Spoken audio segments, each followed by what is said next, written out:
पढेका 9 विद्या सुन्नुहुन्छ त साथी? सुन्छु भन। मैले पढेका 9 विद्या के छन् त भन्दा श्रवणं कीर्तनं विष्णु श्रवणं कीर्तनं विष्णु स्मरणं पादसेवनं अर्चनं वन्दनं दास्यं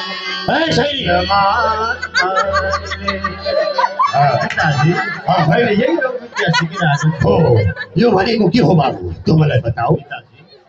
यदि श्रवण गर्नु छ भने नारायणको कथालाई श्रवण गर्नु। अरे फेरि त्यसै गुनाह लिँदैछस्?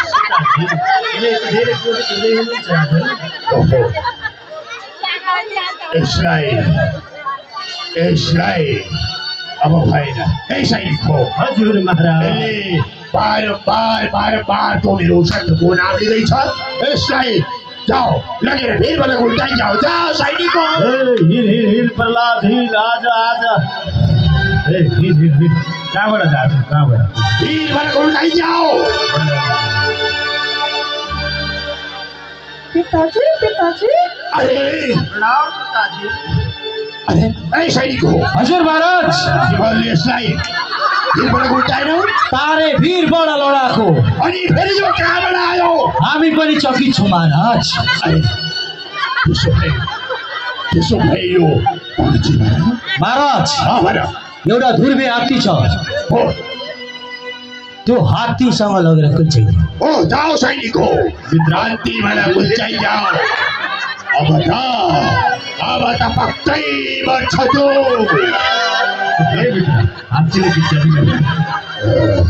पिताजी पिताजी अरे हजुर महाराज। सैनिक हो।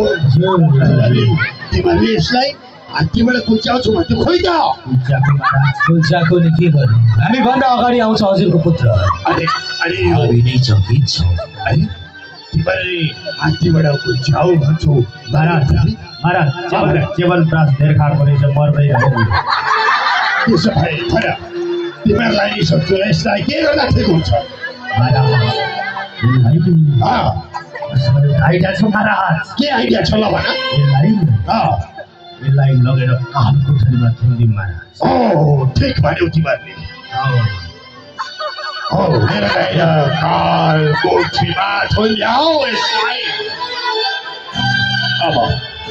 अब त पक्कै मर्छ यो। महाराज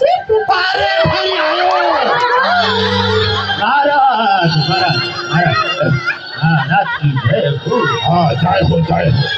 तिमीहरूलाई यसलाई भिरबाट घुल्च्याउनलाई कहीँ पनि आयो। हात्तीबाट घुल्च्याउनलाई फेरि पनि आयो। काल कोठरीमा थुन्नलाई फेरि पनि आयो। ए मित्र भनेपछि न हे मित्र किन मर्दैन पर्ला? खोइ म पनि चकित छु। के भयो? ए सैनिक। हजुर महाराज। तिमीहरू खुसी किन गर्दैछौ? हामी मित्र वरको कुरा। अब यसलाई के गर्दा ठिक हुन्छ भन सैनिक। ए मित्र कि जमराज जन्माछौ यो बुढोले त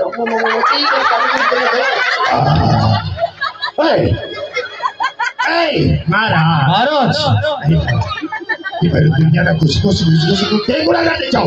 महाराज वीरको छोरो वीर हुँदो रहेछ। जसको हिसाबले नमर्दै रहेछ महाराज। भनेपछि अब यो तिमीहरूलाई भन्दाखेरि तिमीहरूले यसलाई भिरबाट घुम्टाएर मार्न पनि सकेनौ। अब महाराज म आफै गएर यसको त्यो विष्णु भन्ने कहाँ छ त्यसलाई म यो दरबारले त्यही खत्म गरिदिनेछु।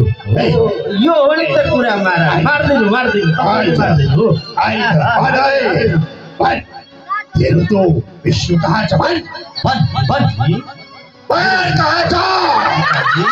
मेरो विष्णु त यत्र तत्र सर्वत्र सर्वतन्त्र स्वतन्त्र सबैतिर हुनुहुन्छ। कहाँ छ?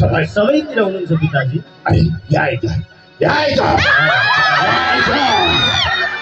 मेरो विष्णु यत्र तत्र सर्वत्र छ अरे? अवश्य पिताजी। यता पनि छ तेरो विष्णु? हुनुहुन्छ पिताजी। तेरो विष्णु यहाँ छ भने भनेपछि यो खम्बामा पनि तेरो विष्णु छ हुनुहुन्छ पिताजी। अब यो खम्बालाई दहस दहस बनाइदिनेछु।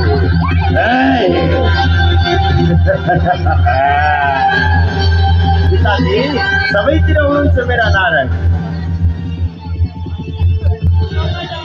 यता यता यता पछाडि गल्लीतिर पनि हुनुहुन्छ, अगाडिको गल्लीमा हुनुहुन्छ, बलियामा हुनुहुन्छ, गोकुलममा हुनुहुन्छ पिताजी। सबैतिर हुनुहुन्छ। सर्वत्र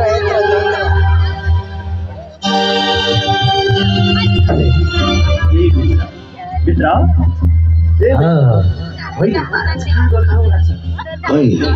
पुरा साह्रै रिसाए जस्तो छ नि मित्र। होइन आज मार्छन् त यिनले नारायणलाई। के गर्छन् बयादुलाई त ख्याल गरेका छैनन्। र त हौ मित्र के कारण? ए माता तपाईँ चाहिँ बस्नु न, किन उभिएको? मार्न नि, हामीलाई त झन्डै माने। साँच्चै रिसाएका छन्। बुढाले नारायण हामीले त्यत्रो के हो चोरी चोरी खाएको मार्छन्। के गर्दैछन् हेर भाइ। पगला पिताजी यो खम्बामा पनि छ होइन तेरो तेरो त विष्णु? अवश्य यो खम्बामा छ। अवश्य पिताजी।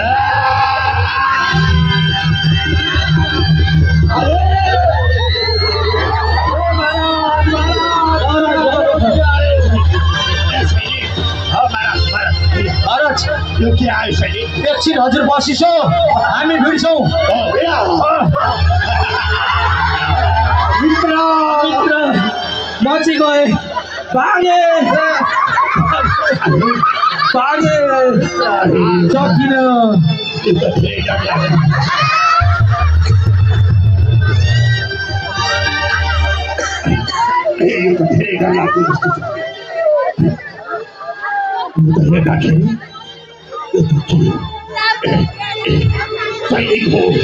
महाराज हामी चाहिँ गयो अब आउँदैन जाओ हामी चियारा हेर्छौँ बरु। विष्णुलाई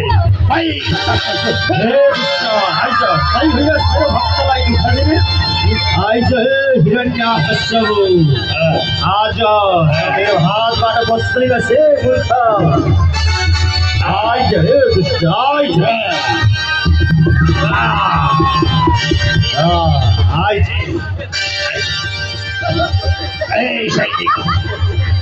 महाराज हामीले गरेको मम्मी मलाई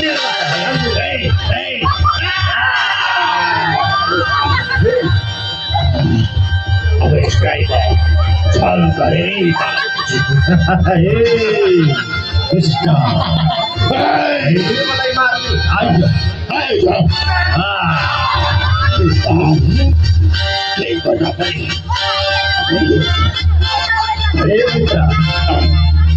सहायता चाहिन्छ महाराज।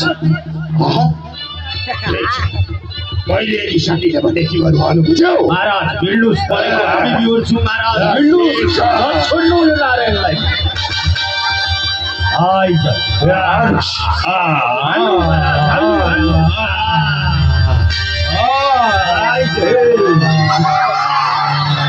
महाराज हामी छौँ महाराज।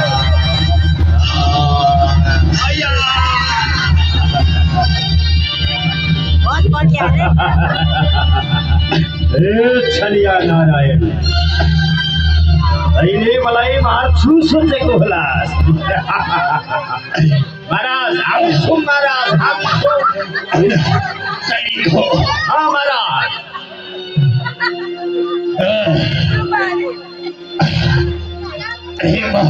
महाराज सही मार्दिन कसरी बन्छस् त दुष्ट? मैले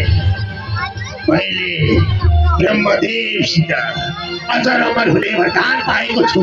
हे दुष्ट के वरदान पाएको छस्? खोइ सुनौ एकछिन तेरो वरदान। दिनमा वा रातमा केमा पनि मार्दिन। हे बबुआ यो दिन हो कि रात हो रे?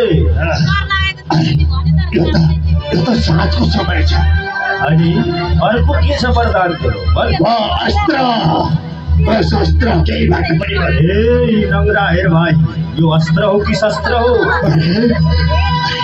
12 महिना मर्दिन ए बबुआ तँलाई मार्नका लागि भनेर मैले अहिले यो 13औं महिना पुरुषोत्तम महिना तयार गरेर आएको छु है दुष्ट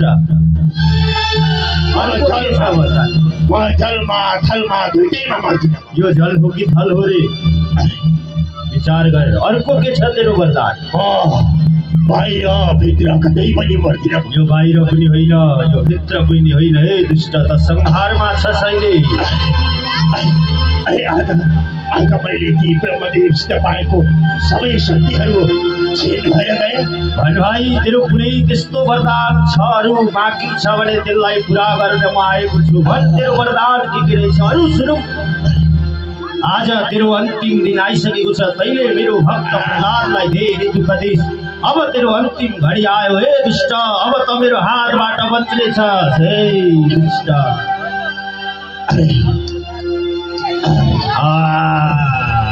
अब तेरो अन्तिम काल आयो हे तेरो भक्तलाई दुःख दिने आज त मेरो हातबाट बच्दैन से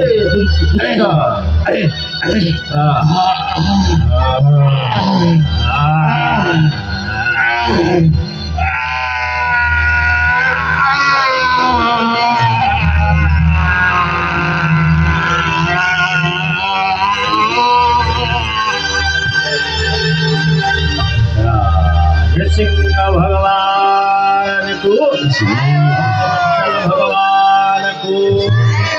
भगवान नृसिंहले दुष्ट हिरण्यकश्यपको वध गर्नुभयो हिरण्यकश्यपलाई दुईजनाले हातखुट्टा समातेर बुढी खोलामा लगेर फेरि आउनु है चाहिन्छ नि भोलि ल अरू पनि आइदिनु होला एक दुईजना आएर समातेर ससम्मान साथ वृत्त गङ्गामा लिएर जाऊ महाराज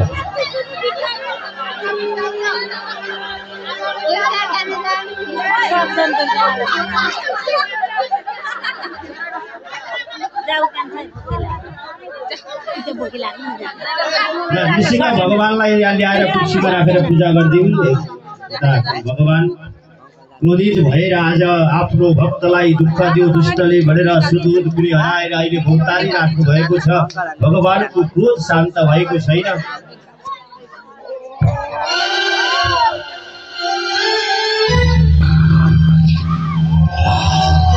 हे भाइ उठ महाराजको यो गति भयो हे राम नाम सत्य राम नाम सत्य राम नाम